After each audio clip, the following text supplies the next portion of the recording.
bienvenue dans notre émission. Aujourd'hui, nous parlerons de la loi et la grâce. La loi et la grâce. La loi et la grâce représentent deux manières d'agir différentes de la part de Dieu à l'égard de l'homme. C'est un message, c'est un enseignement très important qui va vous libérer. Vous serez réellement libre si vous comprenez vraiment ces messages. C'est un message très important que beaucoup de pasteurs ne prêchent pas ça comme il se doit. Chose grave, même des théologiens, quand je dis des théologiens, c'est-à-dire des gens qui ont fait des études théologiques. Et quand tu les écoutes prêcher la parole de Dieu, tu te rends compte que toi-même tu es confus. Tu ne te retrouves pas. On est où là? On est dans Moïse ou on est dans Jésus? On est dans la loi ou on est dans la grâce? Parce qu'il y a tellement une confusion qui fait en sorte que même des chrétiens n'arrivent pas à exprimer réellement leur amour envers Dieu. Gloire à Dieu. Cet enseignement, c'est très important. Voilà pourquoi je t'invite de prendre ta Bible, d'avoir un bic et un papier pour noter. C'est très important, mon frère et ma sœur. Allons-y, que Dieu vous bénisse. Nous allons commencer avec la dispensation de la loi. Vous devez comprendre, dans la Bible, il y a ce qu'on appelle les dispensations. Nous avons la dispensation de l'innocence. Nous avons la dispensation de la connaissance de bien et le mal. Nous avons la dispensation du gouvernement de l'homme par l'homme. Nous avons la dispensation de la promesse. Nous avons la dispensation de la loi. Nous avons la dispensation de la grâce. Et enfin, nous avons la dispensation du royaume, des millénaires de Jésus-Christ. Alors aujourd'hui, nous allons parler sur la dispensation de la loi. Commençons par là. Dans Exode chapitre 19, le verset 3 à 29, à 25, oui. Donc je dis Exode chapitre 19, verset 3 à 25. C'est là où vous allez trouver cet enseignement de la loi. C'est là où la loi fait son apparition. C'est là où la dispensation de la loi a pris vie. C'est là où la dispensation de la loi a été introduite dans la vie des hommes. Nous voyons d'abord un Israël qui ont accepté de passer de la grâce à la loi. De toutes les manières, les enfants d'Israël étaient de pécheurs. Pourquoi je dis ça? Comme toi et moi, nous sommes nés dans le péché. Le péché d'Adam nous a tous affectés. Personne n'est né saint. Nous sommes tous des pécheurs. Idem pour les enfants d'Israël. À cause de la nature pécheresse, ils étaient des pécheurs devant Dieu. Mais Dieu les a pris sur ses ailes. Malgré leur péché, Dieu les a pris sur ses ailes d'aigle. Et par sa grâce souveraine, il les a menés jusqu'à lui. Si vous lisez le verset 4, Dieu est en train de déclarer. Dieu est en train de parler aux enfants d'Israël. Je vous ai attiré vers moi par des ailes d'aigle. À cause de leur orgueil d'être capable de faire quoi que ce soit par leurs propres efforts, Dieu leur proposa alors la loi. Ils n'ont pas voulu rester dans la loi, dans la grâce, s'il te plaît. Ils n'ont pas voulu être acceptés à Dieu par la grâce. Ils ont voulu faire quelque chose pour prouver Dieu qu'ils sont aussi capables de faire quelque chose pour Dieu. C'est exactement ce que nous faisons dans nos églises. C'est exactement ce que le pasteur nous prêche. De prouver que nous sommes capables de faire quoi que ce soit. C'est-à-dire de faire des efforts. Les enfants d'Israël aussi ont eu cette même pensée. Ils ont voulu prouver qu'ils sont capables de faire quelque chose. Alors, Dieu leur proposa la loi. dans les versets 5 et les versets 7. Le peuple, au lieu de s'humilier devant Dieu et dire « Dieu, nous ne saurons pas faire quoi que ce soit de nous-mêmes. Nous voulons rester sous la grâce, que tu nous conduis sous la grâce, que tu ne nous traites pas selon nos efforts, nos vies, nos façons de faire, mais que tu nous traites selon ta grâce. » Hélas, le verset 8, les enfants d'Israël accepta la loi. Alléluia. Ils ont renoncé ainsi à leur position inestimable sous le régime de la grâce, selon l'alliance traitée avec Abraham. Ils s'amusèrent et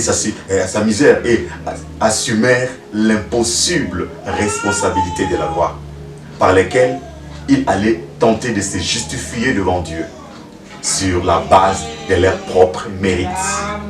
Immédiatement après ces choix, Dieu cessa d'être approchable. Si vous lisez dans le verset 24. Si nous pouvons lire ça ensemble, ça va nous faire du bien. L'Éternel lui dit, vas-y, descends, tu monteras ensuite en compagnie d'Aaron. Quant aux prêtres et au peuple, qu'ils ne se précipitent pas pour monter vers l'Éternel, de peur qu'il ne le frappe de mort. Voyez ça? Mais auparavant, Dieu n'avait pas ces tons. Dieu les a accueillis tels qu'ils étaient, avec leur imperfection, avec leur péché, avec leur nature pécheresse. Dieu les a acceptés. Dieu les a amenés par ses ailes d'aigle. Dieu les a approchés de lui. Lorsque le peuple a accepté la loi, ils ont dit à Dieu, nous allons faire tout ce que tu lui demanderas. Automatiquement, Dieu change de ton. Dieu dit, ne vous approchez pas. C'est quoi la loi? La loi, c'est une règle de vie. Une règle de vie. Par l'intermédiaire de Moïse, Dieu donna aux enfants d'Israël un code de loi. Ces codes comprenaient 613 commandements couvrant tous les aspects de la vie et des activités humaines. Vous imaginez, mon frère, ma sœur, 613 lois que l'homme doit obéir. Pas 2, pas 3, pas 4. 613 lois que l'homme doit obéir avant que Dieu puisse lui bénir. Quelle mission impossible! Quelle mission impossible! 613 lois, 613 commandements que l'homme doit obéir. Quelle mission impossible! Qui de l'homme sont sérieux? Cher archbishop, cher pape, cher prophète, cher pasteur, cher évangéliste, es-tu capable d'obéir aux 613 lois pour être accepté à Dieu? Moi, non, je suis incapable. Je dis bien pas 2 lois, pas 3 lois, pas 10 lois, mais c'est 600. Donc si vous lisez l'Ancien Testament, il n'y a pas seulement 10 lois, 10 commandements de Moïse, il y en a d'autres lois, d'autres règles que l'homme doit obéir pour attirer la faveur de Dieu. Dans toutes ces lois-là, si on comptabilise toutes ces lois-là, on compte 613 commandements que l'homme doit obéir pour attirer la faveur de Dieu. Est-ce que tu es prêt? Es-tu capable, mon frère? Es-tu capable de réussir dans cette mission que moi j'appelle mission impossible à l'homme? Le peuple devait observer toutes ces lois. Celui qui observe 612 sera coupable de toute la loi à cause d'une loi qu'il n'a pas observée. Jacques chapitre 2 verset 10. C'est pas moi, c'est la Bible. C'est votre Bible, ça se trouve dans votre Bible, cher théologien, cher évangéliste international. Si vous observez 612 et que vous trébuchez à une seule loi, vous êtes coupable aux 613 lois, selon Jacques chapitre 2, verset 10. La Bible affirme avec force que la loi n'était pas donnée pour justifier l'homme, mais plutôt pour les condamner. Alléluia. J'aime la Bible. Dieu n'a pas donné la loi pour justifier l'homme, mais Dieu a donné la loi pour condamner l'homme. Pour dire qu'à l'homme, tu ne mérites pas. tu ne peux rien faire. C'est ça le but de la loi. C'est pour condamner. Romains chapitre 3, verset 20. C'est ça l'objectif de la loi, c'est pour condamner. Quand j'entends les gens, une fois j'ai entendu un pasteur dire, vous parlez de la loi, de la grâce, d'ailleurs Dieu n'a pas supprimé toute la loi. Ah, pasteur. Es-tu capable d'obéir à une telle loi? 24 heures sur 24 heures, pasteur. Pourquoi si toi, pasteur, tu n'es pas capable d'obéir à une telle loi ou à 10 lois, 20 lois pendant une semaine, tu veux mettre ça sur le dos de fidèles avec tes prédications. Dieu va faire, obéis, tout ça. Je ne suis pas contre l'obéissance. Avec le temps, nous allons voir comment l'on peut obéir à Dieu sans que l'homme ne soit consumé par le feu. Sur quelle base que vous demandez aux fidèles d'obéir à Dieu? Sur quelle base? Base de la loi ou base de la grâce? On en parlera dans les jours qui viennent. Vous voyez ça? La faute n'est pas à la loi. La faute n'est pas à la loi. La loi n'amène pas à la perfection. Non. Hébreux chapitre 17, verset 19 prouve que la loi n'amène pas à la perfection. Et la faute n'est pas aussi à la loi. La loi est bonne. La loi est sainte. La loi est juste. Sa mission est de démontrer ce qu'est réellement l'homme. La mission de la loi, c'est pour démontrer ce que moi je suis réellement. Ce que toi tu es réellement. C'est ça la mission de la loi. La loi ne sauve pas. La loi est là juste pour te démontrer ce que tu es réellement. C'est ça l'importance de la loi. La loi est là pour démontrer la méchanceté et la ruine incorrigible de l'homme. La loi démontre la méchanceté de l'homme et sa ruine incorrigible. La loi est le sujet de foi pour l'homme qui n'est pas saint. La loi exige la justice de la part de l'homme corrompu du péché. Frère, vous comprenez ça? La loi exige la justice à un homme qui est corrompu. Corrompu dans le péché. Sans lui donner la force pour la produire. La loi ne donne pas la force pour produire la justice. Mais elle t'exige la justice dont toi-même tu es incapable. Parce que tu es un pécheur, tu es né dans le péché, tu es conçu dans le péché. Tu as la nature pécheresse. La loi te demande de faire la justice que toi là, tu ne peux jamais produire. Ça, c'est la loi. Alors, parlons maintenant de la principe de la loi. La principe de la loi. De façon générale, le moment où Israël est sous la loi, nous voyons un Dieu qui donne la vie, la bénédiction, la justification sous une condition. Si. Deutéronome chapitre 28, verset 1.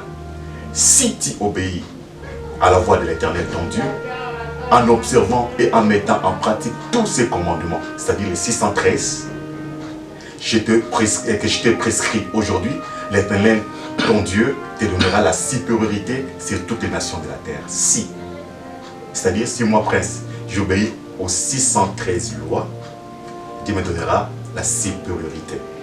Je suis capable d'obéir à 600 lois? Non, c'est-à-dire je suis déjà condamné. Donc pas seulement moi, toi aussi tu es conscient, tu es déjà condamné. Ce n'est pas fini. Deutéronome 30, verset 16.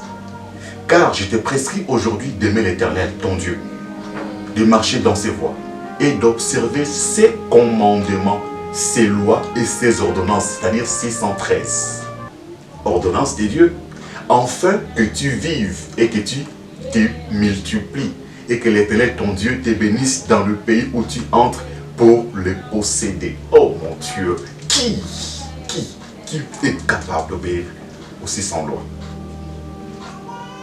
Il y a toujours une condition sous la loi. Vous voyez, c'est difficile. Alors la question que nous devons se poser est celle-ci. Les Israélites ont-ils pu acquérir par ces moyens, c'est-à-dire la loi, la vie, la bénédiction, la justice et la supériorité sur toutes les nations de la terre? Certainement pas. C'est ça la réponse. Certainement pas. Sinon, Christ ne serait pas venu. S'ils avaient réussi à obéir aux 600 lois, Christ ne serait pas venu.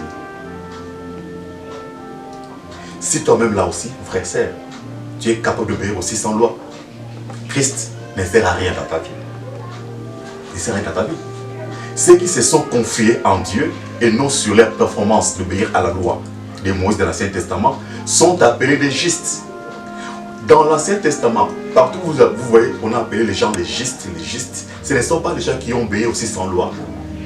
Ce sont les gens qui se sont confiés à Dieu, qui ont crié en Dieu, qui se sont sentis incapables de faire quoi que ce soit. Ils se sont donnés à Dieu.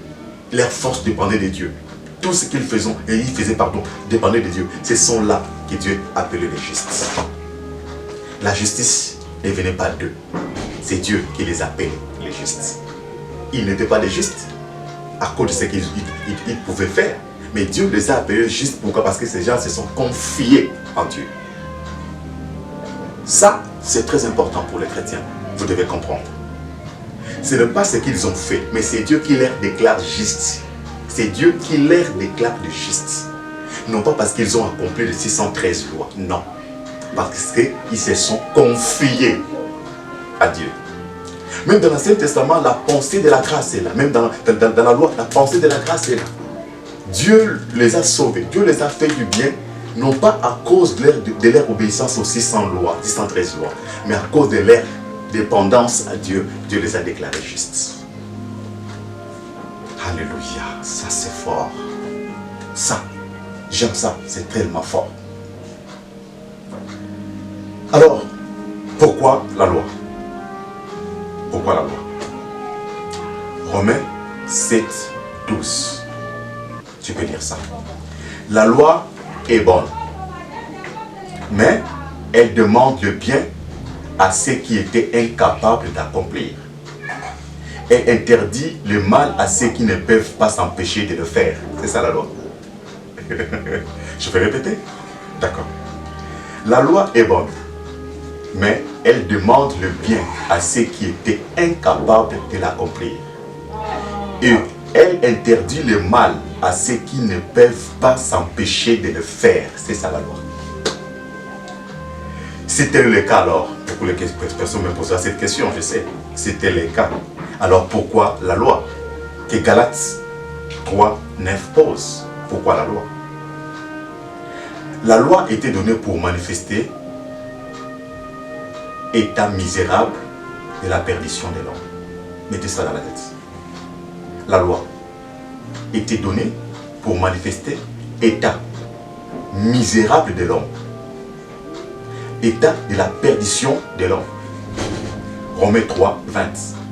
Romains 7, 7, 13. Afin que celui-ci chérisse la grâce de Dieu. Vous voyez?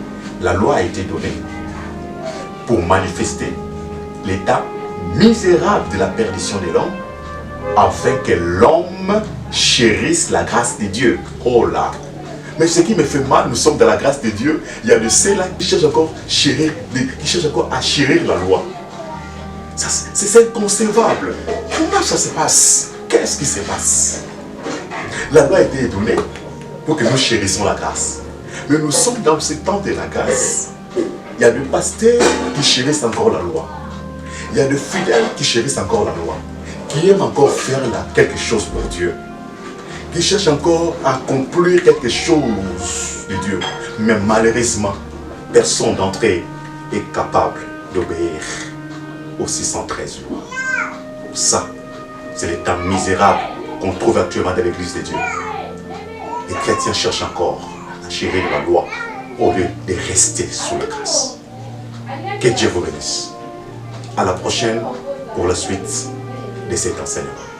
Que Dieu vous bénisse.